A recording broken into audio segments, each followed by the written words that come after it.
It's hot, and the only thing hotter than the temperatures is the headlines.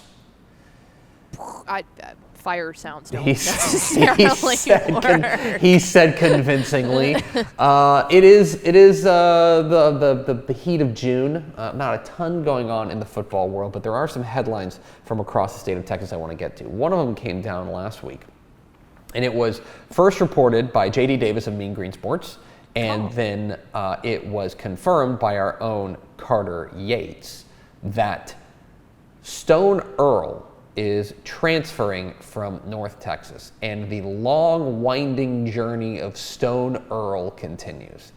This guy has been on a journey. Yeah. Okay, so Stone Earl, Abilene, right? He's from Abilene? Mm-hmm. Where did he go to high school? Wow. Was it Shallow Water? It's somewhere over there. You're listening to live coverage of me trying to remember where Stone Earl went to high school. Here's my issue is the first time that... no, he went to Birdville. He's a local yokel. The first time that Mallory ever said his name, she flip-flopped it, and she called him Earl Stone. And so now I literally had to check this graphic like 14 times, and I was like, what is the kid's actual name? He went to Birdville. I apologize. The reason I was associating him with Abilene is because he started at Abilene Christian. He was very good at Abilene Christian, then transferred to North Texas. And last year, North Texas Mean Green fans may recall that he won the job out of camp. He was the starting quarterback for Eric Morris's Mean Green in his first season coming out of camp. But after a rough start, after 0-2, he was replaced. He was replaced by who ended up being what was it? Chandler Rogers? Who took over? Mm-hmm. Yeah, took over Chandler Rogers, and Chandler Rogers then went and led them to one of the best offenses in the American Athletic Conference. So Stone Earl then said, "All right, cool. I'm going to go back to Abilene Christian," but then he threw down an Uno reverse card and said, actually, I'm going to come back to North Texas. I'm going to stay at North Texas, and I'm going to compete for the starting job with after Chandler Rogers transferred to Cal. They bring in Chandler Morris from TCU. There's a lot going on here, guys. Meanwhile, head coach Eric Morris. Just to really throw her into Stay with me here. And so they bring in Chandler Morris from TCU. The competition goes on. I think we can glean right now that Chandler Morris has won the job. Is that a fair assessment? One can imagine that if the quarterback that was going to transfer is now planning on transferring, then yes, you would assume so. But at this point, who knows? That would be the most reliable assumption. Exactly right. And so Stone Earl has once again announced his intent to transfer from North Texas. We'll see where he lands. Maybe he lands back at Abilene Christian. We will see, but he is leaving North Texas. He has left the program. Sources confirmed. Now, it's worth noting that the transfer portal is not open right now, so you cannot enter the transfer portal. I don't know what the situation is because he did enter it and then left, but came back out of it. I honestly, backsies. I don't know if you withdraw your name permanently from it. But my guess is that Stone Earl may not play this season. Yeah. He just may not land because the transfer portal is closed. Or whenever the transfer portal does open, he may land somewhere else. Which also felt like a big deal when Chandler Morris didn't enter the transfer portal, even though, we know he just got there, but then there was, his dad got hired here, and is that indicative of where he's going to go? Because that's another guy that has quite a long list of transfers. So where does North Texas stand on this? Stone Earl was almost certainly going to be the backup. Now, behind Chandler Morris, who, by the way, has been injured each of the last 2 seasons. Mm-hmm. My guess is that they will have, one of the issues that they have now is that they don't have a ton of depth at quarterback. If you remember, Jace Reuter, maybe a name that you remember. Yeah, the North Carolina transfer. He was a guy who was in a 3-way battle with him. I don't know if you know this. He transitioned to linebacker. Mm-hmm. He has moved to linebacker. Speaking of takesies, backsies, I'm not sure you can be like, hey, by the way, all this work that you've put in at playing linebacker, forget it. We need you to come back and learn the offense again. I don't think that's going to happen. My guess, in looking at the roster, you know who I think their backup is? I think it's Cash McCollum. Yeah. I think the Wimberley kid is China Spring kid. The China Spring kid was at Wimberley, transferred over. Golly. Everyone sit still. Cash McCollum is there at China Spring, of course, a state champion himself. My guess is that he's the backup right now. It's a weird thing. Now, my guess is that Cash McCollum's the backup. If something were to happen to Morris and McCollum, my guess is that Reuter is probably still their emergency quarterback, right? But it's suddenly very thin quarterback room there in Denton with Stone Earl leaving the program. He's going to leave the program. We mentioned this on Thursday's show, but it's worth kind of underlying. One of the big headlines coming out of last week was coming out of Austin, and that is the announcement that Dr. Charles Breithaupt, the executive director of the UIL, will be stepping down at the conclusion of the 2024-2025 calendar year. So basically a year from right now, he's going to step down. This is a gentleman who has been with the UIL for more than 30 years. He was a state champion basketball coach.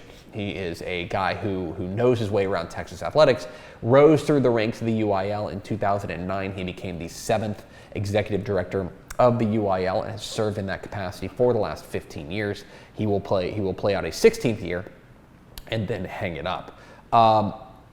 This came as, from what I understand and talking to people around the situation, this came as like a not necessarily a huge surprise, not a huge shock, but like it was one of the things like nobody really knew when it was coming. Right. But at the UIL at the UIL Legislative Council meeting, he announced that the 2024-2025 season will be his final one. It's he's been in the same conversation as like Denny Faith and Randy Allen and Reggie Samples. It's like you know it's coming at some point, but when exactly they hang it up, you never know. For what it's worth, I will just say that Dr. B has always been very good to us here at Dave Campbell's Texas Football. We're big fans of his from a personal perspective, he's overseen a lot of change in the UIL in his time, and he'll have. We're efforting to get him on the show to talk about it. But a lot of his legacy, I think, is going to be just overseeing just a wildly transformative time in high school athletics. From 2009 to 2024 has been just crazy how much things have changed. And so Dr. Breithaupt will be retiring or stepping down at the end of the 2024-2025 calendar year or academic season. I will tell you again, I do not have any inside information. This is not me reporting anything. This is only me looking at what the UIL tends to do and looking at tendencies and reading tea leaves. That's all I'm saying here. I would look at Deputy Director Dr. Jamie Harrison as the odds-on favorite to be the next executive director. I think that, generally speaking, the UIL, they're not going to put out some sort of like wide-ranging search firm and be like, let's go see if there's some guy in North Carolina who'd be good. That's not how they tend to roll. No, let's think about who they are fundamentally. They're coaches, and coaches always look to promote within. Yeah. So if you go with what they're ingrained in their brain, I would say so. I think that the UIL traditionally, Dr. Breithaupt was an internal hire and stuff like that. My guess is if you were to look at kind of second in command right now, or one of the guys who's second in command, is Dr. Jamie Harrison, who is the deputy director. My guess, we're using therapy words here. I feel I know.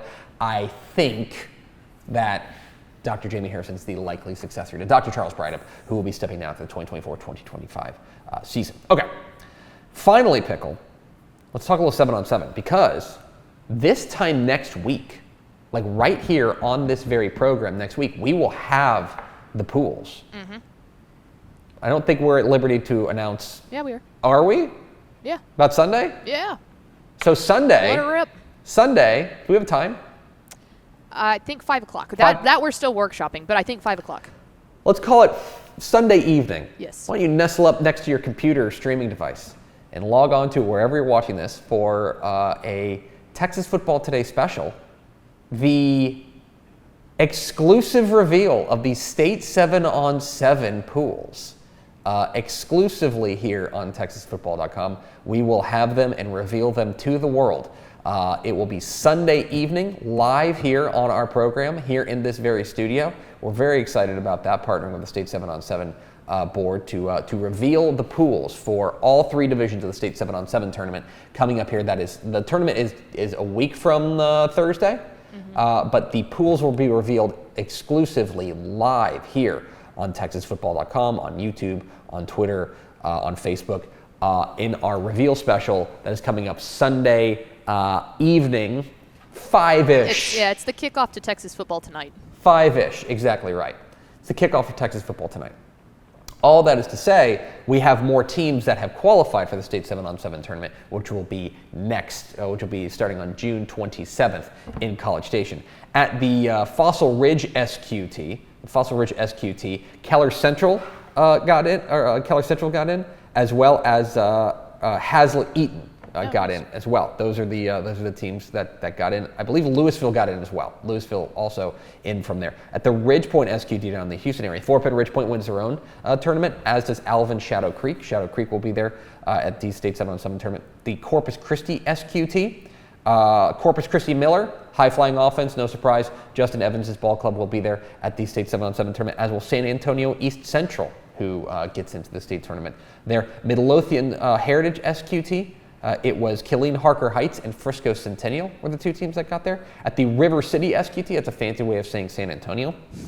Alamo Heights gets in, so we will have maybe the Michael Terry Show there in College Station, as well as San Antonio Piper. San Antonio Piper gets in. At the Division II leveled SQTs, this was the Hardin Jefferson SQT. Brookshire Royal gets in, as does Lumberton. Lumberton gets in, as does at the Rockdale SQT. Lorena is heading to the State 7-on-7 tournament. Not a surprise, they are there almost every year, as well as Ponder. Ponder gets into the State 7-on-7 tournament. I know they're fired up there in Ponder. The Battle of the Bay SQT as well. Yoakum gets in. Yoakum, I know, has been playing a variety of SQTs, and I think they've made it to the state qualifying round a couple of times. They finally punched their ticket to the State 7-on-7 tournament in College Station. Do the Yoakum Bulldogs.